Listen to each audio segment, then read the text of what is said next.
Pesquisa divulgada pelo Ministério da Saúde aponta que Cuiabá está entre as 10 capitais do país, onde a população adulta considera alto ou muito alto o consumo diário de sal. Em quantidades maiores que a necessidade do organismo, o sal passa a ser um vilão para o surgimento de doenças cardíacas, como a hipertensão arterial. Já faz algum tempo que Dona Maria controla a quantidade de sal na comida. Desde que ela descobriu que sofre de hipertensão, os grãozinhos brancos passaram a ser grandes vilões. Tenho também problema de pressão, né? Eu sou hipertensa.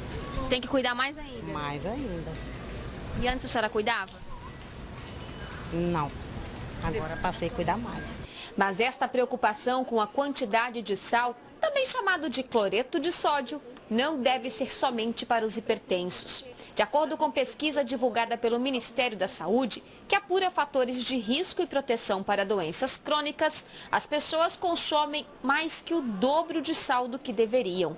Cuiabá está entre as 10 capitais, na qual os adultos consideram o consumo do produto alto. O ideal é que cada pessoa consuma no máximo 5 gramas de sal por dia, o equivalente a 2 tampinhas de caneta como esta aqui. Realmente muito pouco, mas apesar da maioria das pessoas não respeitar esta quantidade, não é este o maior problema. O teor de sódio do cloreto de sódio ou sal de cozinha, ele é maior. Só que a gente tem uma maior percepção na quantidade quando a gente fala do sal de cozinha, do sal que a gente adiciona. Só que o sódio, o mineral sódio, ele está presente em vários outros alimentos, inclusive alimentos que tenham um paladar doce. E aí a gente acaba consumindo, além do sal que a gente adiciona, mais sódio derivado de produtos industrializados. Até mesmo Dona Maria não tem noção de quanto sal ela consome sem saber em outros alimentos. Não, eu não tenho noção, né? Agora, o que a senhora come durante o dia? Eu como um biscoito, como um pãozinho. O pãozinho francês é o grande vilão. Tem cerca de 320 miligramas de sódio, equivalente a 6% do que uma pessoa deveria consumir por dia. Isso no máximo. Outro vilão é o macarrão instantâneo. Apenas um pacote tem 66% do sal que precisamos diariamente. Uma salsicha tem 25%. Uma colher de requeijão, 6%. 3 biscoitos de chocolate tem mais 3%.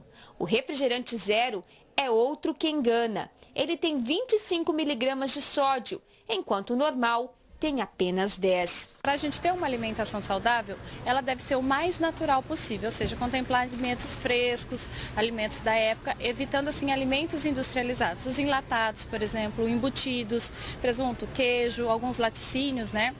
A mussarela, enfim, eles são ricos em sódio.